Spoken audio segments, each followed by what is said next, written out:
sanırım bu 54. bayramımız.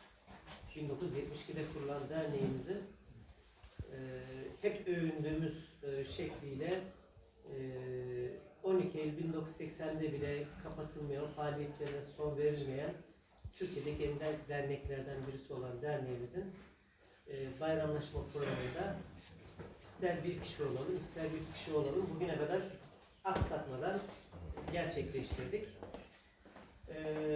Sadece bayramlaşma değil, aynı zamanda gelen üyelerimize son süreçte gerçekleştirdiğimiz bazı şeyleri de bu vesileyle herkesi burada bulmuşken açıklama, anlatma gereğini hissediyoruz.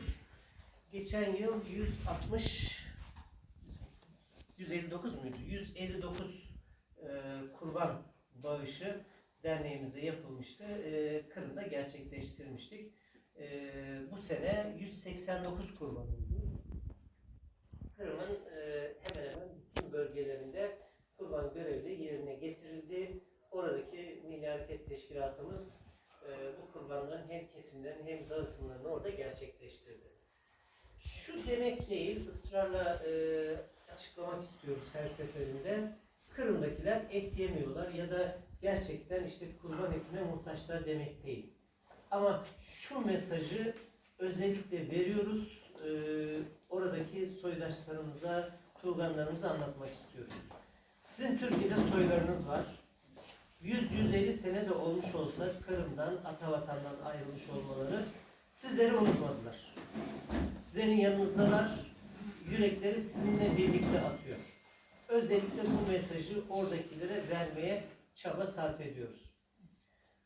Şu ana kadar bize doğrudan gelen bilgiyle Türkiye'den bir derneğimizden bir arkadaşımızın dışında bir de tabii malum bu savaşlardan dolayı Rusya ile kol tutan, onlarla birlikte yürüyen bir iki kişinin dışında doğrudan Kırım'da kurban kesebilen başka bir teşkilatımız olmadı. Oldukça da bilgim yok en azından. Öyle bir şey duymadım. Ama biz bireysel olarak değil, yani orada işte edindiğimiz bir iki dost aracılığıyla değil, doğrudan dolayı oradaki teşkilatımızla birlikte hareket ettiğimizden dolayı orada ulaşabildiğimiz her bölgeye, çünkü Milli Hareket Teşkilatı'nın neredeyse Kırım'da 4000 üzerinde köyde temsilcileri var. Onlar aracılığıyla elimizdeki listelerle, daha doğrusu oradaki arkadaşların ellerindeki listelerle bu görevi ifa etmeye çaba sarf ediyoruz. Şimdi Arife günü bizde maalesef üzücü bir haber geldi. Bir taraftan üzücü, bir taraftan sevineceğiz mi, sevinemeyeceğiz mi karar veremediğimiz bir haber. O da Akmeşit yakınlarında Rusların bir askeri birliğinin içine balistik füzeler Ukrayna'dan atıldı ve vuruldu. Ve Rusya'nın içlerinde büyük bir askeri havaalanına, bombardıman uçaklarının olduğu havaalanına drone saldırılarında bulundu Ukrayna. Maalesef geçmişte özellikle İkinci Dünya Savaşı döneminde Gavala Haç'la Kızıl Yıldız arasında diye bir roman vardı. Okuyanlar bilirler. Şu anda Kırım'da insanlar Rusya ile Ukrayna arasında sıkışmış durumdalar. Rus ordusunda da savaşan Kırım Tatarları var. Ukrayna ordusunda savaşanlar da maalesef gene var. Tarih boyunca olduğu gibi maalesef bu çilemiz bitmiyor. Bu halkın çilesi bitmiyor.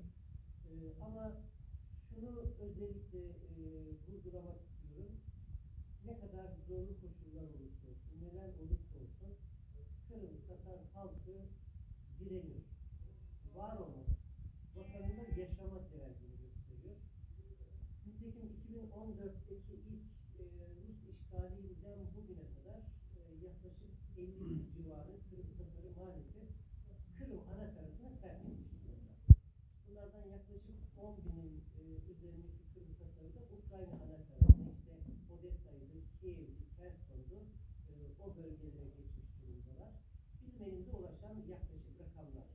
Hani bu rakamlar 3 aşağı 5 yukarı değişebilir ama Kırım Tatar Milli Meclisi'nin eline ulaşan rakamlar da bu. Şu anda Kırım'da hala 200-250 bin civarında Kırım Tatarı yaşamaya devam ediyor. Her türlü zorluğa rağmen. 2014'te geldiler. Önce 200 civarı.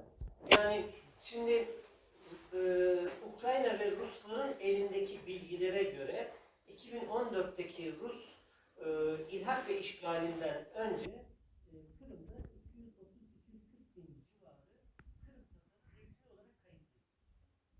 Fakat bizim Kırım Tatar Milli Meclisi'nin elindeki rakamlarla yaklaşık 400 bin Kırım Tatarı vardı. Ki bunların içinde Ukrayna pasaportu yani Ukrayna kimliği almamış olanlar var.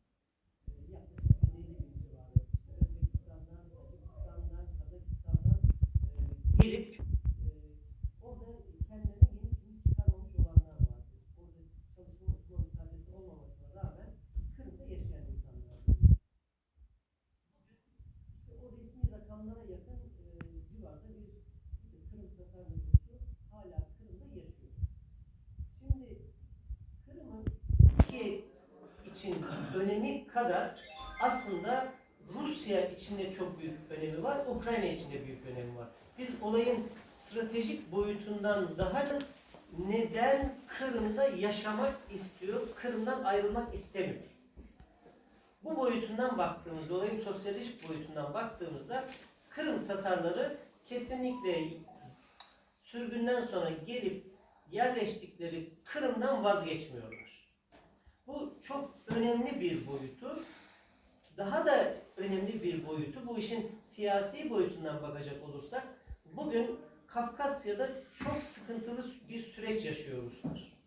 Kafkasya bir alev topu haline. Mesela geçen yaklaşık bir 10-15 gün önce Apazyalı kardeşlerimizle birlikteydik. Biliyorsunuz Apazların topraklarını, yani Karadeniz'in kıyısından işte Kerç Boğazı'na kadar olan bölgede Apazlar yaşıyorlar. Onlar Apazya bölgesi Gürcistan tarafından hatırlarsanız işgal edildiydi. Gürcüler kendilerinin tarihi toprakları olduğu iddiasıyla orayı ele geçirmişlerdi ve Ruslar Gürcistan'a savaş açtılar. Hatta neredeyse Tiflis'e kadar geldiler.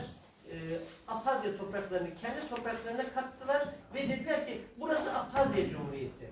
Yani stratejik bir hamle yaptılar. Eğer dünya Apazya'yı tanırsa dolayısıyla Apazya aynı zamanda Rusya Federasyonu'nun toprakları, Rusya devletinin toprakları olacağı için legal hale getireceklerdi. Ama Türkiye mesela, başta Türkiye olmak üzere birçok Birleşmiş Milletler'e bağlı ülkeler Apazya'yı, bağımsızlığını kabul etmediler. Halbuki Türkiye Apazya'ya hem Apazlara yakın olmasına rağmen kabul etmesi gerekirdi ama bunun perde arkasında Rusya